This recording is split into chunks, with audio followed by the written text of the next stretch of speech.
Hey everybody, Aaron Count with Sage Dynamics, and this is the Bnt Cz Evo 3 suppressor. It took me about 5 takes to say that without screwing it up, because the English language is basically 3 other languages in a trench coat.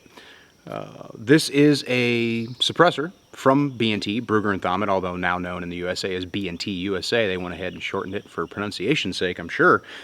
That's unique and specific for the Cz Evo line of PCC/SMGs.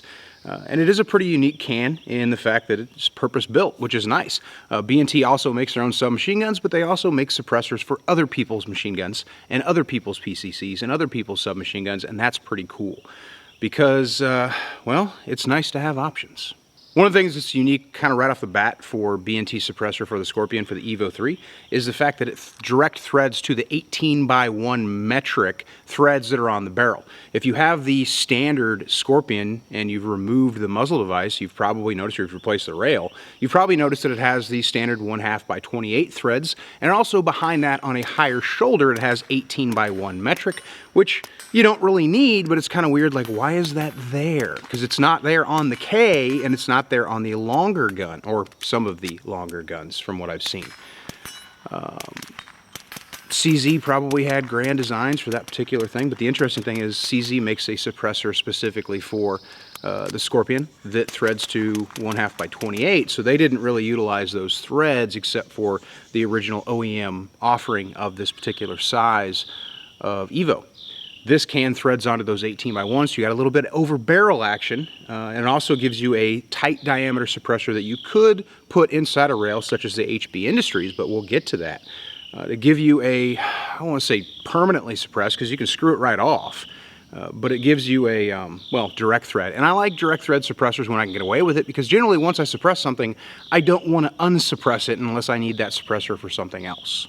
The Bnt suppressor is 10 ounces, well, just over 10 ounces. It has a dimension of 1.3, which is super nice. Now, the length is kind of long from what some people have gotten used to with 9mm suppressors, coming in just short of 8 inches at 7.9.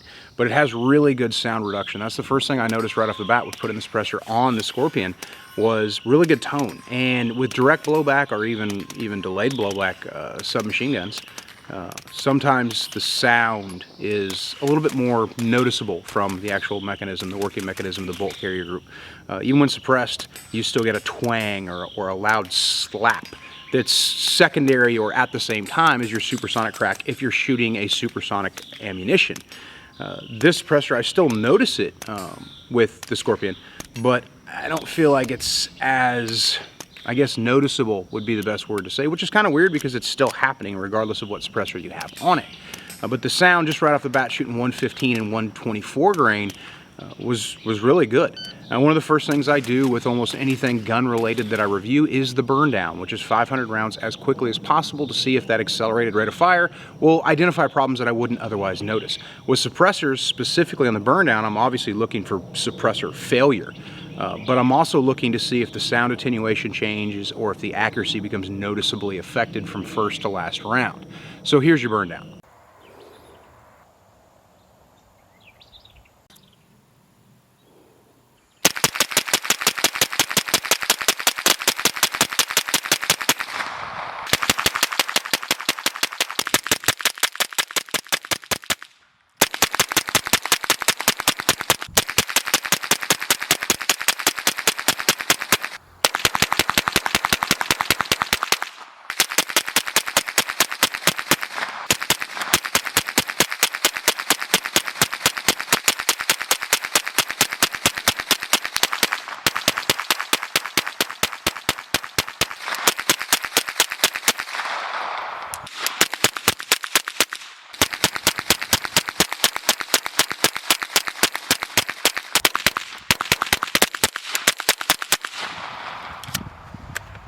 First to last round, the burn down went as expected. I was not able to put it on select fire because I do not have a select fire CZ, and I didn't want to mate it to another PCC or SMG for the sake of the burn down. I wanted to keep it on the Scorpion because that's what it's for the entire time during the test. After that first 500 round burn down, got a really good feel for the can, shooting 115, 124, 124 plus P, and 147 subsonic. It has a really good subsonic tone, which is awesome. Most suppressors are going to give you their optimal performance on a subsonic round as far as hearing safe or noise reduction goes. So it is nice to know that if you're going to shoot a lot of 147, this can has a really easy tone to work with. And when you do shoot it with subsonic ammunition, you notice that cycle of fire operation, the sound of the bolt carrier group, if you will, is way more noticeable, which is just one unfortunate side effect of the way that firearms work, is sometimes the report of the gunshot can be so quiet you can hear the loudness that is the rest of the gun. Accuracy was definitely not an issue with the suppressor, although just with all firearms, you're probably not going to be able to take a zeroed gun and add a suppressor to it and have that zero retain. Now, what most pistol cans do in this situation is they allow you to adjust and basically work shifts in the suppressor. On the booster, you'll have degrees of rotation that you can kind of dial in, pull out and adjust until you walk the suppressor into your zero group. This can doesn't give you that because it's kind of a direct thread, and they didn't really factor boosters into it because it's specifically built for the Scorpion. And especially the way the threads work, you'd be hard-pressed to find another gun that it would go on easily. So once I put the suppressor on, I just zeroed it. I had to re-zero. The shift wasn't much. It was probably about a ½ inch to the right at 25 yards, which is the zero distance for this particular PCC. But once I got it zeroed, first to last round, no issues. I didn't take it off at any time. I didn't really see a point in that. Eventually, you will have to remove it to clean it. Maybe, depending on what your philosophy is for cleaning firearms that have suppressors on them. My general feeling is, especially with pistol calibers, until groups open up or until cycle of operation is affected by the dirtiness of the gun, I'm probably not going to break anything down and clean it. And even if a cycle of operation issue occurs, like it just starts jamming up, if you will, I'll probably just clean out the ejection port and clean the group and clean all that stuff up. But the barrel, I'm not punching that thing out until the groups become noticeably wider, just because it can be a waste of time. But in 2,000 rounds, I didn't experience any issues and make me remove the suppressor for any reason. There's not a whole lot to say. With direct blowback guns, with other operation of PCs, with this one specifically with the Scorpion, I'm not noticing an additional degree of gas coming back, which is kind of a good thing. Because there's no gas system per se, there's not an extra redirected jet of gas coming back into the chamber like you'd get from a direct impingement gun or even some piston guns.